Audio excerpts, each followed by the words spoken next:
আসসালামু আলাইকুম। তো আজকে আমরা শিখবো যে একটা অফিসে বা ডেভেলপার কোম্পানিতে কয়েকটা ড্রয়িং করার পরে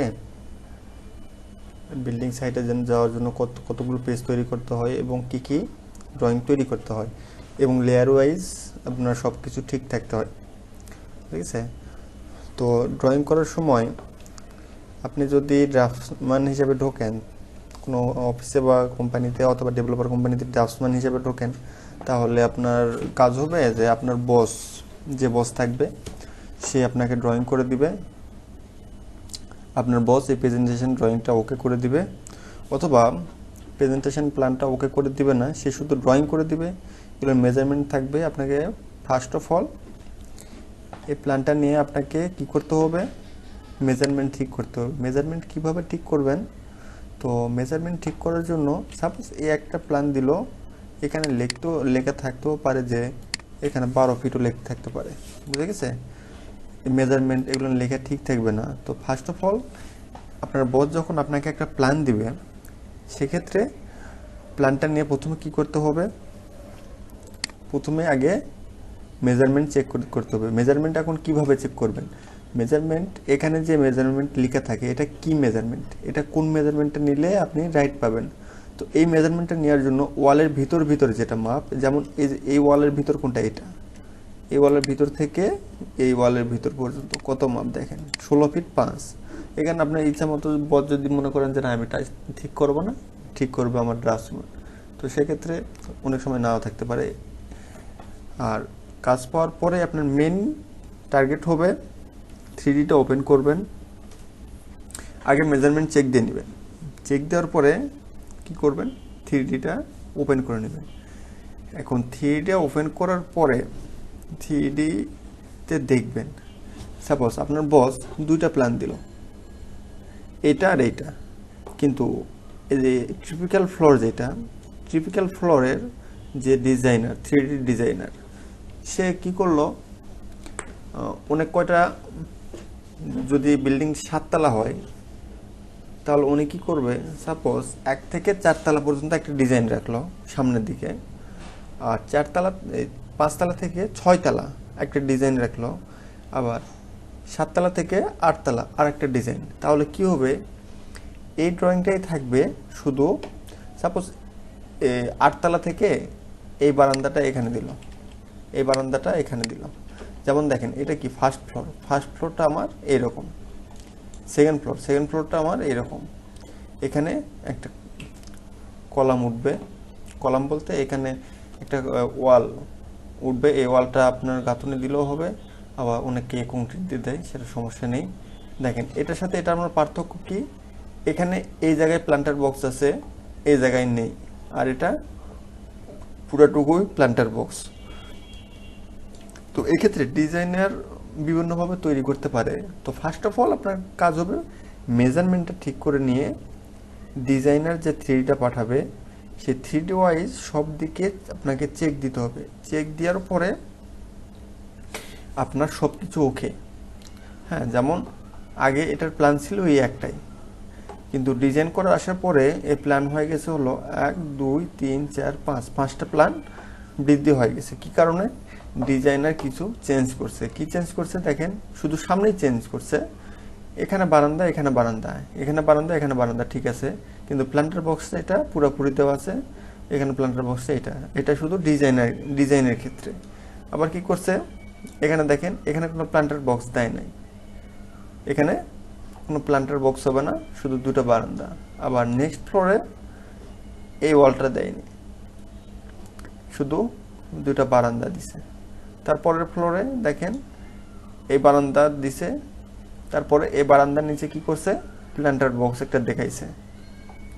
বুঝে গেছেন? তো এটাই হলো আপনার 3D ওয়াইজ প্ল্যান চেক দেওয়ার নিয়ম। আপনার র ফাইলটা দেখবেন, এটা আমার 3D ভিউটা আছে, 3D ভিউ, যে এই ফাইলটা, বুঝে গেছে? যে তখন যেটা কংক্রিট ওয়াল দেখলেন, এই যে এই ওয়ালটা বরাবর উঠে গেছে। উঠে যাওয়ার পরে দেখেন এই যে এই জায়গায় প্ল্যান্টার বক্স আছে, এই যে বারান্দা বললাম না, এই বারান্দার নিচে প্ল্যান্টার বক্স। এই জন্য আপনার কাজ হবে যে ডিজাইনার তার ড্রয়িংকে সুন্দর করার জন্য, ফুটিয়ে তোলার জন্য সামনের দিকে যে কোনো একটা স্টাইল করতে পারে, সেটা নিয়ে কোনো ভাবার বিষয় না। তো ডিজাইনের সাথে মিল রেখে আপনাকে প্ল্যানটা ঠিক করতে হবে। সে যদি প্ল্যানটা ঠিক না করেন তাহলে সেক্ষেত্রে কী হবে, ডিজাইনার যে প্ল্যানটা পাঠাবে ক্লায়েন্টের কাছে, ক্লায়েন্টটা তো অবশ্যই দেখবে প্ল্যানটা। তো ক্লায়েন্ট প্ল্যান দেখার পরে, আপনার 3D ভিউটা দেখার পরে আপনার বিল্ডিং যখন কমপ্লিট হয়ে যাবে, দেখা যাচ্ছে আপনার 3D ভিউয়ের সাথে আপনার বিল্ডিংয়ের কোনো মিলই নাই, সেক্ষেত্রে কী হবে, অবশ্যই বস যে মালিক থাকবে, সে বলবে যে আমার তো 3Dর সাথে কোনো মিল নেই, তাহলে আপনার কী বিল্ডিং বানাই দিলেন, এটা বলতেই পারে, এটা স্বাভাবিক। সেক্ষেত্রে আপনাকে প্রথমেই প্ল্যানের সাথে 3D চেক দিতে হবে। 3Dর সাথে প্ল্যান চেক দেওয়ার পরে প্ল্যানটা একদম ওকে করাই হবে। ওকে করানোর পরে তারপরে আপনার কাজ হবে যে এই পার্ট বাই পার্ট আপনার কয়টা পার্ট ড্রয়িং করতে হবে, বুঝে গেছে? তো এক একটা কোম্পানি এক একভাবে ডিটেল ড্রয়িং করে। ডিটেল ড্রয়িং হয় আসলে দুইটা, একটা যদি অনেক ভালো প্রজেক্ট হয়, পেমেন্টটা অনেক ভালো হয়, সেক্ষেত্রে ডিটেল ড্রয়িংটা হয় অনেক বেশি, ধরে ধরে ডিটেল ড্রয়িং করতে হয়। যেমন এই একটা ফাইল আছে, দেখাই,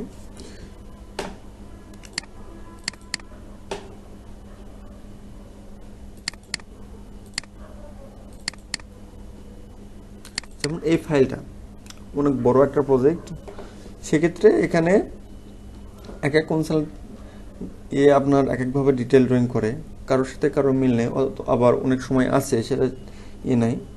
তো সব ক্ষেত্রে একই। এখানে দেখেন যে অনেকগুলো পেজ, এরা পেজ বাই পেজ ধরে ধরে ধরে ধরে ডিটেল ড্রয়িংটা করছে। কেন করছে, যে আসলে কোনো অফিস যদি ডিটেল ড্রয়িং করে সেক্ষেত্রে তার যে ক্লায়েন্ট, তার পেমেন্টের উপর নির্ভর করে। যদি ক্লায়েন্ট আপনাকে 1 লাখ টাকা দিয়ে বলে যে আমাকে পার্ট বাই পার্ট ড্রয়িং দিতে হবে, সেক্ষেত্রে কিন্তু সম্ভব না। আর ক্লায়েন্ট যদি বেশি টাকা দেয়, যেমন একটা প্ল্যান আপনার বিল্ডিং করতে 10-15 লাখ টাকা ক্লায়েন্ট দিচ্ছে, সেক্ষেত্রে আপনার ডিটেল ড্রয়িংটা হবে একদম নিখুঁত, পার্ট বাই পার্ট। এনারা দেখেন প্ল্যান করছে, তো এটা আপনার আর্কিটেকচারাল আর এইটা হলো ডিটেল ড্রয়িং, যে এখানে ডিটেল আছে, আপনার দরজার ডিটেল আছে, হ্যাঁ। আর এখানে দেখেন কি করছে, এটা আপনার প্রেজেন্টেশন প্ল্যান, এটা আপনার বস ওকে করে দেবে, এবং আপনাকে বস দেওয়ার পরে অবশ্যই চেক করতে হবে যে আমার বস আমাকে দিল, এইভাবে বসে থাকতে হবে না, যেহেতু আমাকে বস দিয়েছে সেহেতু এই প্ল্যানে কোনো ভুল নাই, এটা কখনোই ভাববেন না। কারণ বসের অনেক সময় মিস্টেক হতে পারে একটা জিনিস, ওই ক্ষেত্রে মন মানসিকতা তার সবসময় এক থাকবে না। সেক্ষেত্রে বস যখন দিবে, তারপরে আপনার মেন কাজ হবে প্ল্যানটা একদম সূক্ষ্মভাবে চেক দেওয়া, যাতে বস আপনাকে বকতে বা গালাইতে না পারে। এটা দেওয়ার পরে তারপরে কি আসবে, স্ল্যাব লেআউট। এটা প্রেজেন্টেশন প্ল্যান, তারপর স্ল্যাব আউটলাইন অথবা লেআউট। তো স্ল্যাব আউটলাইন কীভাবে দিতে হয়, স্ল্যাব আউটলাইন দিতে হয় এইভাবে, যে এই প্ল্যান, এই একটা প্ল্যান, এই প্ল্যানের উপর আমার স্ল্যাবটা হবে। তো এই প্ল্যানের উপরে যদি আমার স্ল্যাবটা হয়, তাহলে এই প্ল্যানের আউটলাইন দিয়ে আমাকে লাইন টানতে হবে, লাইন টেনে এর উপরে এই হাঁসগুলো দিতে হবে, বুঝা গেছে? এটা হলো গ্রাউন্ড ফ্লোর। গ্রাউন্ড ফ্লোরে আপনার কি হয়, যে এই পুরাটুকুই তো গ্রাউন্ড ফ্লোরে আপনার লেবেলিং হয়, লেবেলিং হওয়ার পরে তো গ্রাউন্ড ফ্লোরে পুরাটাই ভরার থাকে মাটি দিয়ে। যেমন এটা লেবেলিং অনুযায়ী, যেমন এটা 2 ফিট লেভেলে আছে, আর এটা আছে হলো 2 ফিট 6, তার মানে এইটুকু জায়গা যেটা আছে,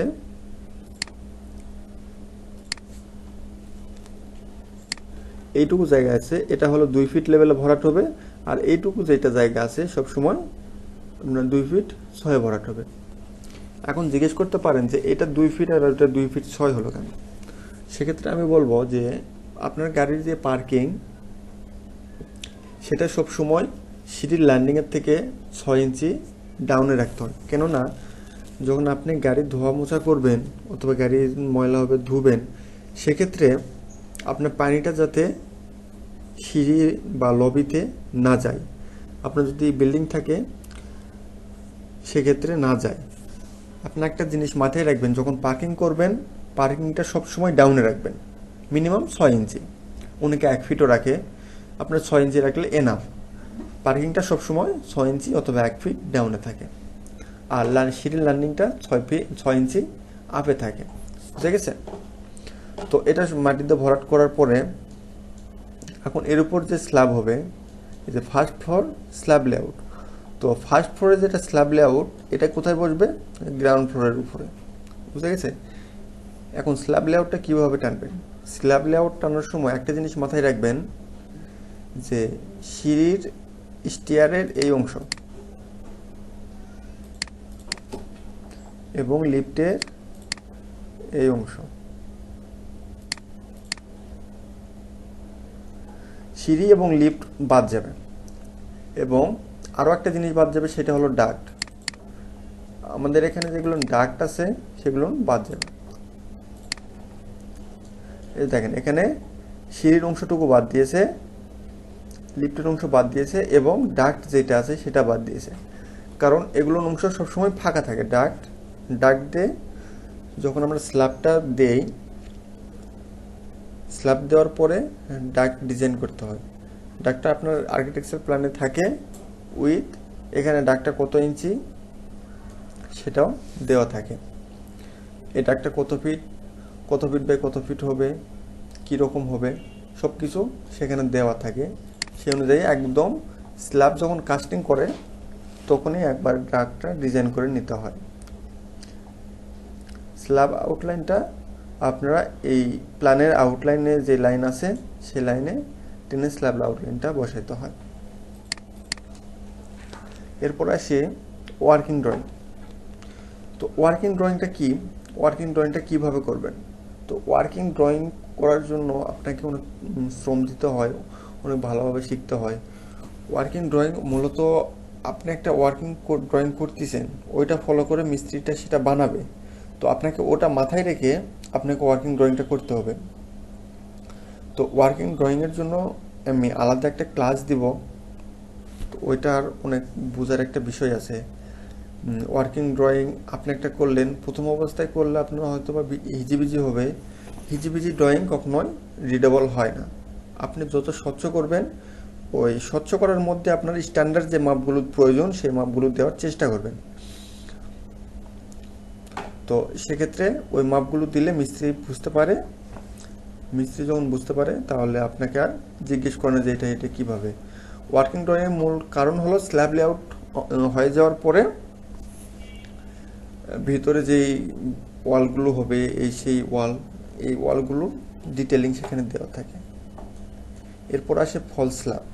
ফলস স্ল্যাব কি? ফলস স্ল্যাব কেন ব্যবহৃত হয়? ফলস স্ল্যাব হয় মূলত টয়লেটের জন্য ফলস স্ল্যাব, এবং আমাদের দরজার উপরে যেটা থাকে নীলটেল, আমরা যেটা বলি, আমরা সাধারণত বলি নীলটেলে ফলস স্ল্যাব ব্যবহৃত হয়। এটা ফলস স্ল্যাবের পেজে থাকে 7 ফিট লেভেলে, আর টয়লেটে। আর আরেকটা ক্ষেত্রে থাকে, সেটা হলো কি? সেটা হলো জানালার উপরে যেটা সানশেড থাকে, সানশেড, ওইটাকেও ফলস স্ল্যাব হিসেবে ব্যবহৃত বা বিবেচনা করা হয়।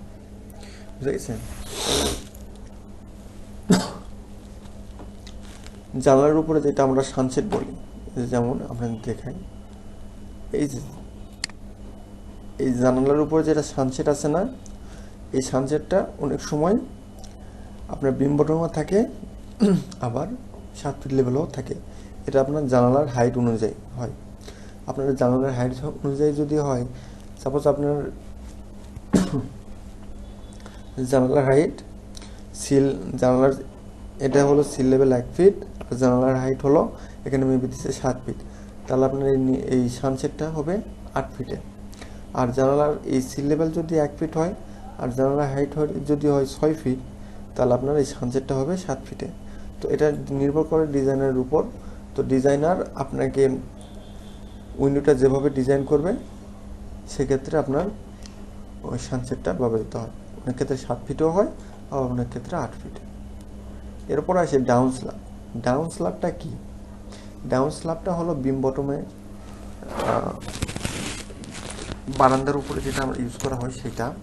অনেকে দেয় 7 ফিটে, আবার অনেকে দেয় 8 ফিটে। 8 ফিটে দিলে হয় কি যে বিম বটম থেকে দেয়, বিম বটম থেকে আপনার স্ল্যাব কাস্টিং করার সময় একবারে ওই ডাউন স্ল্যাবটা কাস্টিং করে। এরপর সে এলিভেশন অ্যান্ড সেকশন। এলিভেশন আর সেকশন আপনারা এটা উপরেও দিতে পারেন, নিচেও দিতে পারেন, সেটা সমস্যা নেই। এলিভেশন আপনার 4 সাইডে 4টা এলিভেশন থাকবে, আর মিনিমাম 2টা সেকশন দেওয়াই লাগবে। আর আপনি যদি চান আরও ডিটেল করবেন তাহলে 3-4টা সেকশন অ্যাড করে দিতে পারেন, এটা কোনো সমস্যা নেই। আর একটা জিনিস মাথায় রাখবেন, সেকশন অ্যান্ড এলিভেশন করার পরে আপনাকে অবশ্যই কী করতে হবে, ডিটেল মাপগুলো দিতে হবে। যেমন এখানে সেকশন করার পরে এই স্ল্যাব থিকনেস, বিমটা কতটুকু নিচে নামছে, এই সবগুলো ডিটেল আপনাকে সেখানে দিতে হবে। কারণ এই সেকশন থেকে মিস্ত্রিরা যদি না বুঝতে পারে, সেকশন থেকে এইগুলো কাজ করে। তো এলিভেশন আর সেকশন কীভাবে করবেন সেক্ষেত্রে সেটা আমি দেখাই দিব। আর প্রপার একটা জিনিস মাথায় রাখবেন, 3D দেখে 3Dর সাথে আপনার এলিভেশনের যেন মিল থাকে। যেমন দেখেন, এটা আমার এলিভেশন সামনের, আর এটা হলো আমার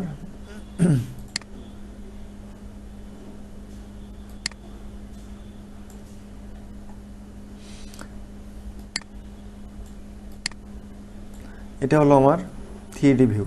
দেখেন 3D ভিউর সাথে আমার সেকশনের মিল আছে কিনা, দেখছেন? 3Dর সাথে আপনার টোটালি মিল রাখতে হবে।